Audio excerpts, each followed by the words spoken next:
Hey mga brods, after 2013, ito pong si Derrick Rose ay balik Manila na. Yes, nakita ito dahil nga may several engagement ito sa mga fans and mga corporate sponsors. At yun, dumating siya nung September 18, Thursday mga kabrods. So ito, may mga reports and rumors din tayo na ang San Miguel Beermen mga kabrods ay nakatingin dito sa NBA star na ito. Bakit? Wala naman ng ring team. Ito pong si Derrick Rose sa NBA. Huli na niyang pinaglaruan yung Memphis Grizzlies. Tapos, mas nakilala ito sa Chicago Bulls. And siya yung youngest MVP natin sa NBA noong 2011. And as of now, siya pa rin.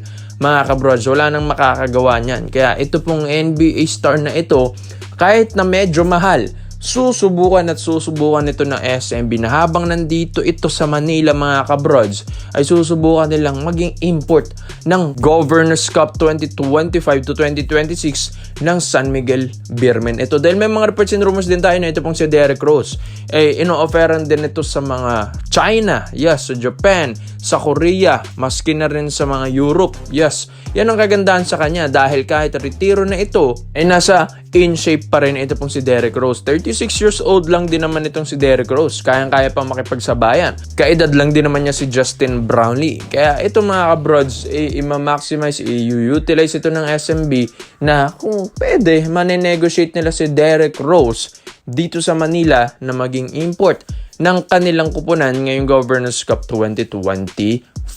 Kaya nga dito sa SMB ang dami nalang pwedeng kunin na import. Pero syempre magre-risk sila. Iti-take risk nila yung pera nila para makuha ito pong si Derrick Rose. Hindi lang din naman ito para sa SMB. Para rin naman ito sa PBA at mas lalo tayong makilala sa ibang bansa. Dahil ito, si Derrick Rose ang makukuha ng SMB. So, lalong lalakas ng SMB. Skillset pa lang ni Derrick Rose, isang pure point guard sa NBA na kayang umiscore. Super scorer mga kabrods. Napaka-jackpot talaga ng SMB kung makuha nila ito. Hindi lang super scorer, one of the athletic NBA point guard. Ito pong si Derrick Rose. Kaya kung sumalaksak yan, ay tumabi ka na lang dahil grabe rin kung dumakdak. Ito pong si Derrick Rose. Napakataas tumalon, ang ganda ng pass sa mga kabrods, yung court vision, basketball IQ.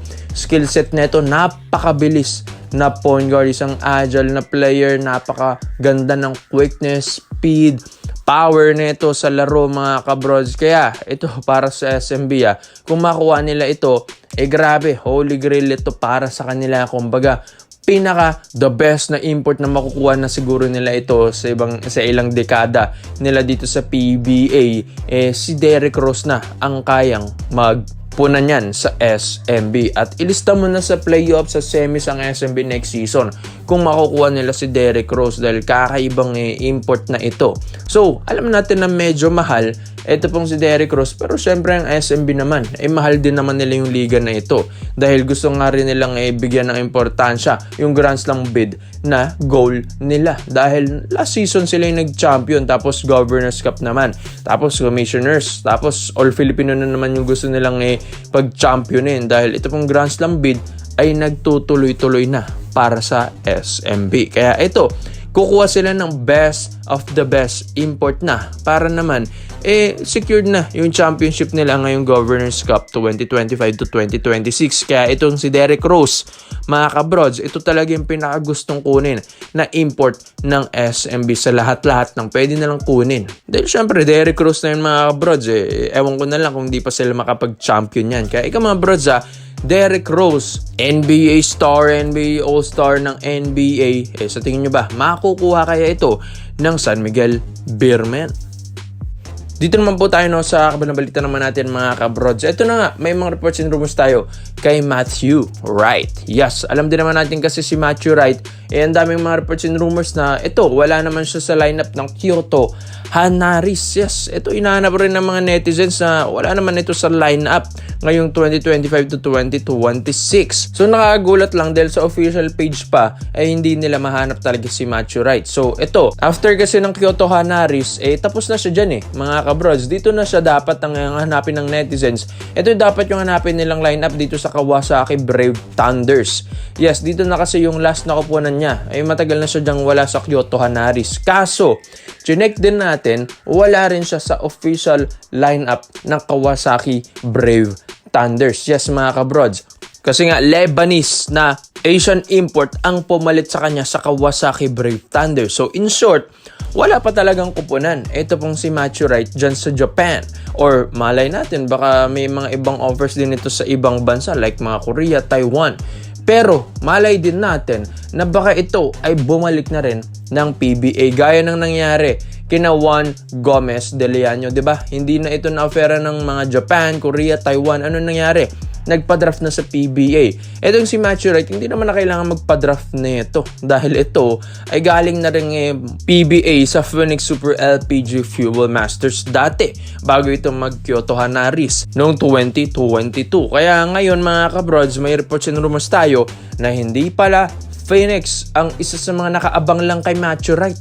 Maski na rin ng Barangay Nebras San Miguel, yes. Sabi nga nila parang Marshall Laster 2.0 ito pong si Matthew Wright. Grabe ba naman kasi ito pong sharpshooter na ito. Kaya nga pag ito ay wala rin talagang mapuntang kupunan ay babalik at babalik ito sa PBA gaya ng mga nangyari sa mga B-League boys na nagpa-draft ngayong taon.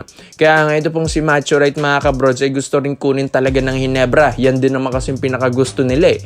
Yung shooter, yes, yan din ang kulang sa Hinebra. Wala silang masyadong sharp shooter. Although may mga shooter na point guard sila, pero iba pa rin yung purong shooter. Yes, katulad ni Matthew Wright. Kaya nga ito po sa Phoenix Fuel Masters, alam din naman natin na sila yung may rights dyan. Kapag bumalik si Matthew Wright dyan, baka mga brods magpa-request agad ng trade ito. Dahil syempre, nasanay ito sa malaking sahuran dyan sa Kawasaki Brave Thunders sa Japan B-League. Kaya medyo maninibago siya sa offer ng Phoenix. So kung hindi niya magustuhan yung offer ng Phoenix, ay lilipat ito ng maayos or mas malaking offer. Kaya nga offerin ito ng malaki ng Barangay Nebras San Miguel nang masilaw ito, nang makuha nila si Matthew Wright at mas gumanda pa yung lineup ng Barangay Nebras San Miguel. Alam din naman natin, tapos yung rookie draft 2025, si Sunny Still lang pala yung C9 ng Hinebra doon. Yung Barasi tsaka Abis, hindi na nila kinuha, ni-release na agad. Kaya ito sa Hinebra,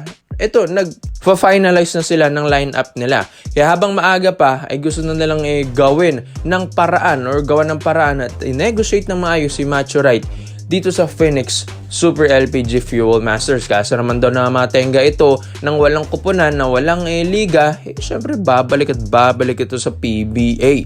Kaya ito, ang Barangay Nebras San Miguel, kung makuha nila si Matthew Wright, mga kabrods, mas lalong lalakas na yung lineup nila dahil meron na silang pure shooter. Yes mga kabrods, hindi lang naman basta-basta shooter si Matthew Wright. Kaya rin magdala ng bola.